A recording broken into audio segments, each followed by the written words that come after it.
어떤 제품을 구매하고 그 제품이 자신의 예상보다 좋은 효과를 발휘할 때는 알아서 입소문을 내기 마련입니다. 인간은 누군가에게 도움을 줄 수 있을 때 큰 보람을 느끼는데, 이게 조 단위를 넘어서는 국가 단위의 제품이라면 이야기가 달라집니다. 후기를 공유하는 수준을 넘어 국제규모 행사로 발전되기도 하니까요. K9 자주포 이야기입니다. 지난 1월 25일 핀란드 헬싱키에서는 K9 유저 클럽이라는 국제규모 회의가 개최됐는데, 이 자리에는 한국을 비롯 핀란드, 노르웨이, 에스토니아, 폴란드, 호주 등 전부 K9을 구매해 운영 중인 국가들이 참석했습니다. 이들은 서로 모여 K9의 실전 운영 노하우를 공유하는데, 이 회의가 벌써 3회째에 이르렀죠. 그런데 설마 했던 일이 현실이 됐습니다. 당시 이 소식이 전해졌을 때 가장 큰 관심사는 루마니아의 클럽 가입 여부였습니다. 당시 한국과 루마니아 사이에서는 K9 공급과 관련된 논의가 활발하게 오가던 상황이었고, 만약 루마니아가 이 클럽에 가입한다면 나토의 6번째 운용국이 되니까요. 그리고 이는 얼마 전 현실이 됐습니다. 루마니아가 근 7년 내 가장 큰 돈을 투자해 K9 54문을 수입하기로 했으니까요. 그런데 K9이 잘 나가면 잘 나갈수록 떨쳐지지 않는 의혹이 하나 있는데, 이 K9을 거의 혼자 만들다시피 한 무기개발 과학자의 사망과 남북 최고위급 협상의 타결 의혹입니다. 약 6년의 시차를 두고 발생한 두 사건, 자세히 살펴볼까요? 안녕하세요, 지스멘털입니다. 일주일 전 로이터 통신 등 전 세계 언론은 일제히 루마니아의 K9 구매 소식을 전했습니다. 루마니아는 한국으로부터 K9 자주포 54문과 K10 탄약 운반장갑차 36대, 포탄, 예비 포신 등을 수입하기로 결정하고 약 9억 2천만 달러의 계약을 체결했죠. 이로써 루마니아는 전 세계 9번째 수출국이자 튀르키예, 폴란드, 노르웨이, 핀란드, 에스토니아에 이어 나토의 6번째 운용국이 될 전망인데요. 국방부와 방산업계에서는 루마니아의 K9 도입이 폴란드에 이어 유럽에서 K방산 영역을 더 확장하는 계기가 될 것으로 보고 있습니다. 원래 루마니아 육군에는 자주포가 없습니다. 또한 자국군 지상장비 중 가장 강력한 전차인 러시아제 T-72 전차 60여 대는 이미 우크라이나에 공유한 데다, 만약 러시아군이 크림반도에서 흑해만 건너면 바로 루마니아를 공격할 수 있어 최근 국방비를 GDP 대비 2%에서 25%까지 13배 가까이 증가시켰죠. 동유럽 국가들의 군비 증강 움직임이 현실화되면서 향후 더 많은 유럽 국가들이 K9을 수입할 가능성이 높아졌습니다. 아무래도 루마니아의 K9 구매는 폴란드의 영향이 컸을 겁니다. 양국이 국경을 접한 것은 아니지만 루마니아와 폴란드 모두 우크라이나와는 국경을 접하고 있습니다. 폴란드가 2022년 K9과 K2 전차, 천무 등 수십조 원 규모의 한국산 무기를 도입해 운용하면서 루마니아는 그 무기들의 우수성을 지근거리에서 목격했습니다. 그래서 이 도입 사업에 독일제 펜저하비츠 2000과 튀르키예 T155 피르티나 등 네로라는 자주포들이 1차 입찰을 통과했지만, 루마니아는 초지일관 K9을 고집했죠. 이렇게 K9을 고집한 것은 국제 표준을 향해 가는 K9의 시장 지배력 덕분입니다. 한국국방연구원 보고서에 따르면 전 세계 152mm, 159mm 자주포 시장에서 K9의 점유율은 36%로 1위, 2010년 이후 전 세계에서 거래된 155mm 자주포 1401문 중 626문이 K9입니다.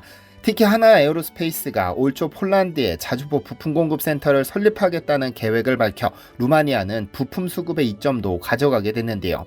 그래서 최근 7년간 무기 도입 사업 중 최대 금액을 투자하게 된 겁니다.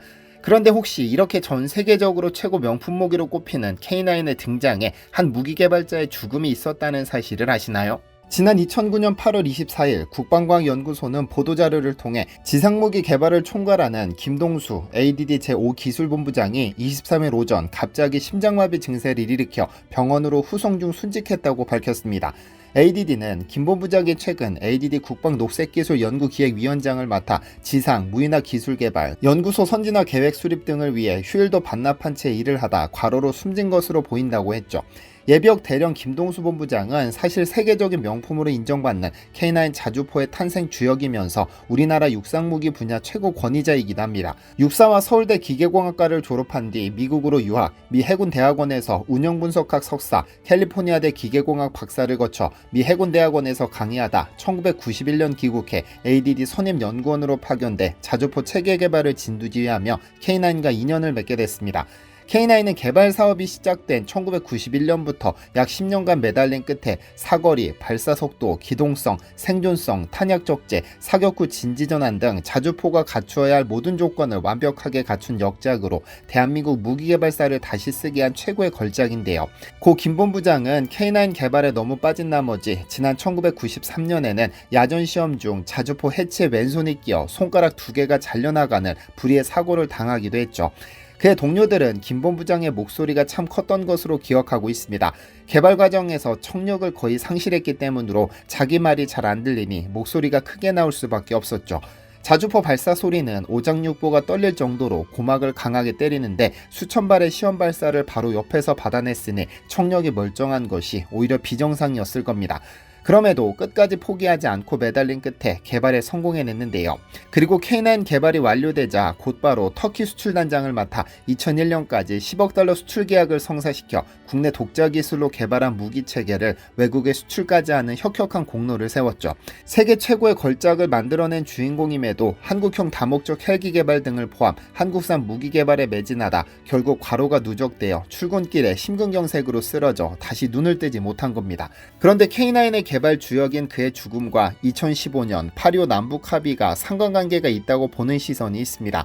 2015년 8월 비무장지대로 이동해 보겠습니다.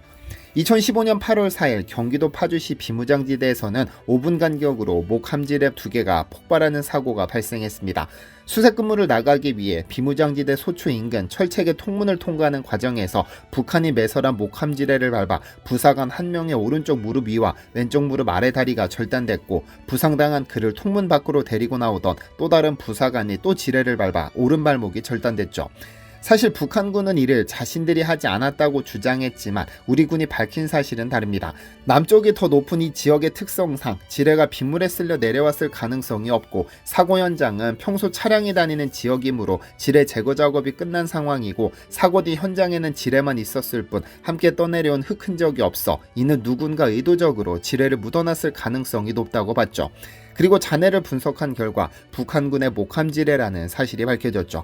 만약 이것이 사실이라면 북한군이 군사분계선 440m 지점까지 넘어와 지뢰를 묻어놓는 만행을 저지른 바람에 우리 군인 2명이 평생 장애를 안고 살아가게 된 겁니다. 그리고 이 사건으로 남북은 전면전 직전까지 갔습니다. 우리 군은 이에 대응해 8월 20일부터 11년 만에 대북 확성기 방송으로 맞대응했고 확성기에 대한 북의 포사격과 우리의 대응 사격이 교환되면서 휴전선 일대에는 긴장감이 감돌기 시작했죠. 8월 20일부터 25일까지는 그야말로 폭풍전야와 같았는데요. 북한은 48시간 이후 군사행동을 통첩하고 해안포를 열며 준전시 상태에 돌입했고 우리는 대북 확성기 방송을 이어감과 동시에 F-15K 및 F-16 전투기 출격대기, K9 자주포 등 배치, 연천리, 강화도, 화천군 등에 대한 주민 대피령, 주한미군 전투태세 돌입 등등 전면전을 불사한다는 각오로 단호한 대응태세에 들어갔는데요. 예고했던 48시간이 지나면 진짜 전쟁이 한반도에서 일어나는 일촉즉발의 상황이었습니다. 그런데 전면전 발발 직전 남북 고위급이 극비리에 접촉했습니다.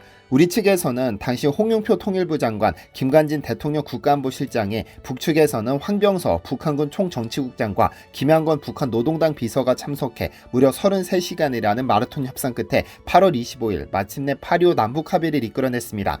그런데 이 합의가 의미 있는 것은 북한이 자신의 군사도발에 대해 남측에 직접 유감을 표명한 최초의 성과이기 때문입니다.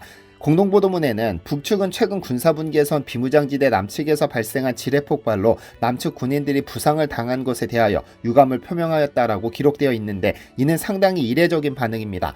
그때까지 북은 군사도발을 부인하기 일쑤였고 부인할 수 없는 명백한 증거에는 주체와 대상이 불분명한 유감 표명을 간혹하는 게 일반적이었죠. 그것마저도 대부분은 남측이 아니라 미국에 하거나 애매모호한 표현으로 에둘러 하는 게 관행이었습니다. 이에 비춰볼 때 8.25 합의는 북한이 남측에 대해 공식적으로 합의문 안에 유감 표명을 수용한 최초의 사례이고 북의 군사도발 자체를 회담의 핵심 이슈로 삼은 것도 대단한 성과였으며 북이 남측에 대해 문서로 공식 유감을 표명한 것은 지금까지의 남북 대화에서는 전례를 찾아보기 힘든 일이었습니다. 그런데 국방과학연구소 과학자들은 김동수 본부장의 과로사와 남북 고위급 협상 타결이 깊은 상관이 존재한다고 이야기합니다. 왜 그럴까요? 잘 아시다시피 무기는 사용하는 것도 중요하지만 보유하는 것 자체로 적에게 위협이 되는 경우가 있습니다. 핵무기가 그러하고 핵 잠수함이 그러하죠. 그런 의미에서 고 김동수 본부장이 10년을 바쳐 개발한 K9 자주포의 성능이 북한의 곡사포나 직사포에 비해 성능이 월등합니다. 잠수함 역시 북한이 숫자는 많지만 성능 면에서 우리가 훨씬 앞선다고 봤죠. 과학자들은 북한의 입장에서 이런 고성능 한국형 무기체계가 하나씩 개발돼 공개되는 과정, 그리고 전 세계가 안보를 위해 수입해가는 일련의 과정을 목격하면서 남한과 정면으로 대응하는 것은 무리수라고 판단했을 것으로 보고 있습니다. 무엇보다 당시 협상 테이블에 앉았던 김관진 국가안보실장은 국방부 장관을 지냈기 때문에 우리 국방과학 기술 개발 능력을 꿰뚫고 있어 자신감 있게 협상에 응해 북측의 유감 표명을 이끌어냈다고 보는 시선도 있죠. 백홍렬 전 국방과학연구소 소장은 북한은 K9 자주포가 일정 지역의 수십 발을 한꺼번에 명중시키는 것을 보고 우리 군사력의 위협을 느꼈을 것이라며 한국이 개발한 K9 자주포의 무력 시위가 협상에도 분명 영향을 미쳤을 것으로 확신합니다. 손자병법에는 100번 싸워 100번 이기는 것이 최선 중의 최선이 아니다. 싸우지 않고 적병을 굴복시키는 것이 최선 중의 최선이다라는 명구가 있습니다. 그간 한국은 첨단 과학기술을 바탕으로 착실하게 무기를 개발해 북한의 도발에 대응해왔고 그 과정에서 K9 자주포, K2 전차, 천무, 잠수함 등등 그 수를 헤아릴 수 없을 정도로 많은 무기를 등장시켰습니다. 물론 그 개발의 목적이 전쟁에서 사용하기 위한 것이 아니라 억지력을 발휘하기 위해 태어났지만 상황이 발생한다면 포신이 벌겋게 달아오를 때까지 싸워 한국 영토를 지켜야 할 겁니다. 시청해주셔서 감사합니다. 디시멘터리에서는 여러분의 제보를 기다립니다. 제 채널에서 다뤘으면 좋겠는 뉴스 또는 널리 알려졌으면 하는 영상은 디시멘터리 네이버.com으로 보내주시면 소중히 제작하겠습니다. 시청해주셔서 감사합니다.